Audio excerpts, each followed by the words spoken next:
नमस्कार दोस्तों टीवी में हम अक्सर देखते हैं कि किसी न किसी चैनल पर ये मुद्दे चलते ही रहते हैं। फिर कभी कभी हमें लगता है कि क्या ये मुद्दे इतने जरूरी हैं या फिर इन मुद्दों के जरिए हमें गुमराह किया जाता है। जहाँ तक मंदिरों की बात है तो समझ आता है, क्योंकि ये हिंदुओं की आस्था के केंद्र सदियों से रहे हैं। इसीलिए इनकी मांग आज से नहीं बल्कि सालों से हो रही है। लेकिन अब एक नई मांग बहुत जल्द समय आने वाला है कि भारत हिंदू राष्ट्र होने वाला है। जब दुनिया में मुस्लिम नेशंस हो सकते हैं, जब दुनिया में क्रिश्चियन नेशंस हो सकते हैं, तो दुनिया में हिंदू नेशन क्यों नहीं हो सकते?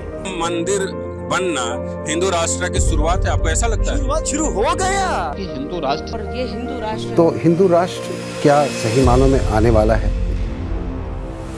जब से भारतीय जनता पार्टी सत्ता में आई है तब से इलाहाबाद प्रयागराज बन गया, फैजाबाद अयोध्या बन गया, ऐसे ही कई नाम बदल गए, राम मंदिर भी बन गया और काफी कुछ बदलने की बात चल रही है। सबसे बड़ी चर्चा ये है कि क्या भारत का संविधान बदल दिया जाएगा और हिंदू राष्ट्र बनाया जाएगा। कैसे आप कह सकते हैं कि इस देश को ऐसा बना देंगे? कैसे बनाएंगे आप? तो आप अम्बेडकर के संविधान को जला देंगे क्या? ये समझने से पहले हिंदू राष्ट्र है क्या, ये समझना जरूरी है। देखिए, हर किसी की सोच से ये अलग अलग हो सकता है, पर इसके बारे में आज वो जानेंगे जो मेजॉरिटी ऑफ पीपल सोचते हैं। भारत यदि हिंदू राष्ट्र बनता है तो भारत अकेला ऐसा देश नहीं होगा जो कोई धर्म से जाना जाएगा। दुनिया में कई देश हैं जो धर्म के नाम से जाने जाते हैं। दोस्तों, विश्व में 57 मुस्लिम कंट्रीज हैं। इनका एक अंतर्राष्ट्रीय संगठन भी है जिसे OIC नाम से जाना जाता है और UN के बाद ये दूसरा सबसे बड़ा अंतर्राष्ट्रीय संगठन है। और आप जानते हैं ये दुनिया में किस लिए है? दुनिया के मुसलमानों की आवाज बनने के लिए। जहाँ मुसलमानों पर कुछ आपदा विपदा होगी, ये सामने आकर उनकी आवाज बनेगा, उनकी मदद करेगा। अब यदि देखें तो इस तरह का कोई भी हिंदुओं के लिए अंतर सरकारी संगठन नहीं है। वहीं दुनिया की 1/3 आबादी वाला धर्म जिसे दुनिया के सबसे ज्यादा लोग फॉलो करते हैं वो ईसाई धर्म है, जिसे प्रोटेक्शन देने वाले दुनिया के बड़े बड़े देश हैं। ऐसे ही जिन धर्मों की लार्जेस्ट पॉपुलेशन है उनका कोई ना कोई धार्मिक देश जरूर है। और वहीं दुनिया की 3rd लार्जेस्ट पॉपुलेशन रखने वाला हिंदू धर्म जिसका कोई भी धार्मिक देश नहीं है। इतनी बड़ी पॉपुलेशन के बाद भी 3 ही ऐसे देश हैं जहाँ हिंदू मेजोरिटी में है। एक तो अपना भारत, दूसरा हमारा पड़ोसी नेपाल और तीसरा यहाँ एक छोटा सा देश मॉरिशस है। भारत जहाँ पर 80% हिंदूज हैं वो कभी इतना था, फिर वही फॉरेन इन्वेडर आए और धीरे धीरे इतना हो गया। लेकिन हमारा इतिहास इसके साथ और भी कुछ बताता है कि ये हिस्सा भारत का था और यहाँ पर हिंदुओं का शासन था। अफगानिस्तान 1879 के आसपास भारत से अलग हुआ था। फिर जब देश को अंग्रेजों से आजादी मिली तो पाकिस्तान अलग हुआ, ईस्ट पाकिस्तान और वेस्ट पाकिस्तान। वेस्ट पाकिस्तान आज बांग्लादेश के नाम से जाना जाता है। अब आप खुद सोचिए, ये हिंदू राष्ट्र था, पर इससे अलग हुए देश हिंदू नहीं बल्कि मुस्लिम राष्ट्र हैं। एक बात तब भी मान लेते यदि ये भारत की तरह धर्मनिरपेक्ष होते, पर नहीं, ये तो मुस्लिम देश होने के साथ साथ इनका नाता कट्टरता से भी जुड़ता है।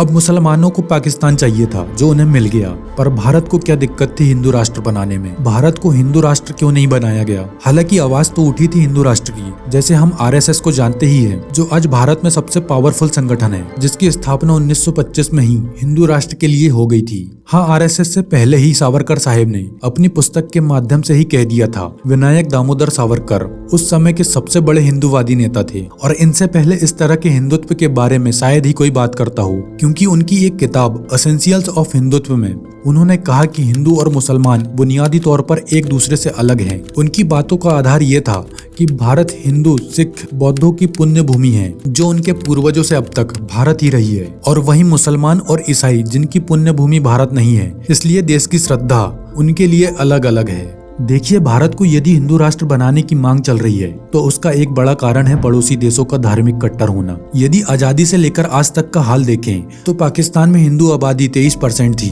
जो अब केवल 1% है। हाँ, बांग्लादेश अलग हो गया, पर वहाँ भी केवल 8% ही हिंदू हैं या बाकी धर्म के लोग हैं। ये 1 और 8 यानी कुल 9% यहाँ पर आज के समय में है, पर बचे 14% कहाँ गए? आप सोच सकते हैं कि इन बचे हुए लोगों का हाल कैसा होगा। अफगानिस्तान में एक रिपोर्ट के हिसाब से 1000 से भी कम नॉन मुस्लिम रहते हैं। आजादी के समय पाकिस्तान में 428 हिंदू मंदिर थे, जो आज केवल 22 हैं। इन मंदिरों को रेस्टोरेंट, होटल, सरकारी स्कूल, मदरसों में बदल दिया गया है। अफगानिस्तान में भगवान बुद्ध की इन मूर्तियों पर आतंकवादी हमला हुआ था।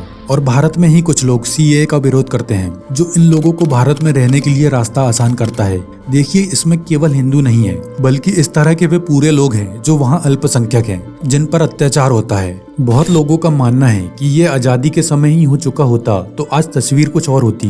पाकिस्तान मुस्लिम देश बन चुका था और भारत को हिंदू राष्ट्र बनाने की मांग जोर शोर से हो रही थी। कई सारे कांग्रेस के ही नेता हिंदू राष्ट्र की मांग कर रहे थे, पर नेहरू ऐसा नहीं चाहते थे। उनका कहना था कि जिस रास्ते पर पाकिस्तान चला, उस रास्ते पर हिंदुस्तान नहीं चलेगा। नौबत नेहरू के इस्तीफे तक पहुंच गई थी। इस वजह से कुछ लोग नेहरू को ही जिम्मेदार ठहराते हैं।